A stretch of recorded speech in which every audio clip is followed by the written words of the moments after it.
તાપી જિલ્લો એમ તો પ્રકૃતિનું અખૂટ સૌંદર્ય ધરાવે છે, પરંતુ સોનગઢની એકદમ નજીક આવેલ અને એક એવું મંદિર છે કે જેની બાજુમાં સુંદર મજાનું ઝરણું અને ચારે તરફ જંગલોથી ઘેરાયેલી ટેકરીઓ પ્રવાસીઓને આકર્ષે છે।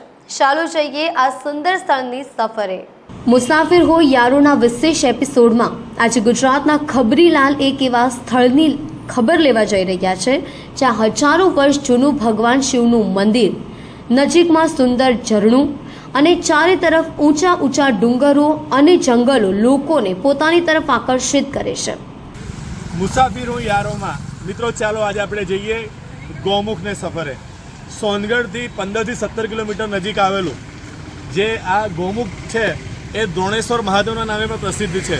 એવું કહેવાય છે કે રામાયણ કાળ દરમિયાન ગુરુ દ્રોણે અહીં બાણ મારીને અહીંથી એક ગુપ્ત ગંગા કાઢી હતી, જેના કારણે 12 માસ જે ગાયનું મોઢું છે એમાંથી નિરંતર પાણી વહેતું રહે છે અને પાણી ક્યાંથી આવે છે, ક્યાં જાય છે એ આજ સુધી કોઈ જાણી શક્યું નથી અને ભર ઉનાળામાં પણ એ પાણી ત્યાંથી નીકળતું રહે છે। આપ મારી પાછળ આ બોર્ડમાં જોઈ શકો છો, સોનગઢથી જ્યારે તમે અહીં 2 રસ્તા સુધી આવો છો, ત્યારબાદ એક રસ્તો જે છે એ સબરીધામ થઈને સાપુતારા તરફ જાય છે અને બીજો આ રસ્તો જે છે એ લરડી ગોપાલપુરા તરફ જાય છે।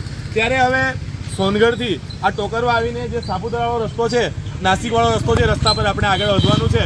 ચાલો આજે આપને ગૌમુખની સફર કરાવીએ। ત્યાં એક ખૂબ જ પ્રસિદ્ધ ધોધ પણ આવેલો છે જ્યાં નહાવાની એકદમ મજા પડી જાય છે। ત્યાં અમે આજે નહાવા જઈ રહ્યા છીએ, ત્યારે ચાલો આપને પણ સફર કરાવીએ ગૌમુખ મહાદેવની। હર હર મહાદેવ। સોનગઢના ફોટા રસ્તા પરથી 1.5 ગામ સુધીની સફર અને ત્યાંથી ગૌમુખ મહાદેવ મંદિર તરફનો રસ્તો। જેમ જેમ તમે આગળ વધતા જાઓ તમને પ્રકૃતિ પોતાની ગોદમાં સમાવતી જાય। આ મંદિર દ્રોણાચાર્ય સમયનું માનવામાં આવી રહ્યું છે। અહીં એક ગુપ્ત ગંગા આવેલી છે જ્યાં ગાયના મોઢામાંથી 12 માસ પાણી નીકળે છે। પાણી ક્યાંથી નીકળે છે અને ક્યાં જાય છે તે હજી સુધી કોઈ જાણતું નથી। અહીં આદિવાસી લોકોનું આસ્થાનું કેન્દ્ર માનવામાં આવતું આ મંદિર અનેક લોકોની માનતાઓ પૂરું કરનાર છે। એમ પણ ભગવાન તો ભોળા છે એટલે જ તો ભોળાનાથ કહેવાય છે। અહીં આસપાસમાં હનુમાનજી, ગણપતિ દાદા અને જ્વાળા માતાનું પણ મંદિર છે।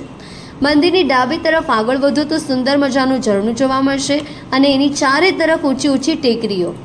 ત્યારે શું છે વિશેષતા આ સ્થળની અને કેવા છે અહીંના નજારા, કેવી રીતે પહોંચાય છે અહીં સુધી? અહીં જાઓ તો એક ઝાડ પરથી બીજા ઝાડ પર કૂદકા મારતા વાંદરાઓ વિશે શું જાણવા જેવું છે? જુઓ મુસાફિર હો યારોના આ વિશેષ એપિસોડમાં। અને આવા અન્ય ફરવાલાયક સ્થળોની જાણકારી મેળવવા અને આદિવાસી સમાજને પગભર કરવામાં સાથ આપવા આ લિંક અન્ય મિત્રોને મોકલવાનું અને અમારી આ ચેનલને સબસ્ક્રાઇબ કરવાનું ન ભૂલતા। પિંદેશ્વરી શાહનો રિપોર્ટ, સોનગઢ, તાપી।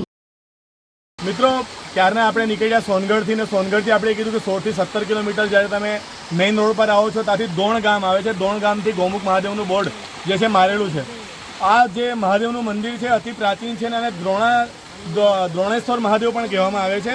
અહીં આનું નામ ગૌમુખ કેમ પડ્યું તે આપ અહીં પાછળ જોઈ શકો છો। અહીં જે ગાયનું મોઢું છે એ ગાયના મોઢામાંથી 12 માસ જે પાણીની અવિરત ધાર નીકળતી હોય છે ને એને ગુપ્ત ગંગા પણ કહેવામાં આવે છે। ભારે સંખ્યામાં શ્રદ્ધાળુઓ અહીં આવતા હોય છે। નજીકમાં આપણે અહીંથી દર્શન કરીને આપણે નીચે ધોધ પર જશું। એ ધોધ જે છે એ દિવાળી સુધી ધોધમાં સારું પાણી હોય છે, નાનો ધોધ છે, જેથી કરીને નહાવામાં પણ કોઈ તકલીફ પડતી નથી। આપ આજુબાજુમાં જોઈ શકો છો કે પ્રકૃતિનો ખૂબ જ સુંદર જે નજારો છે એ નજારો પણ આપ અહીં માણી શકો છો।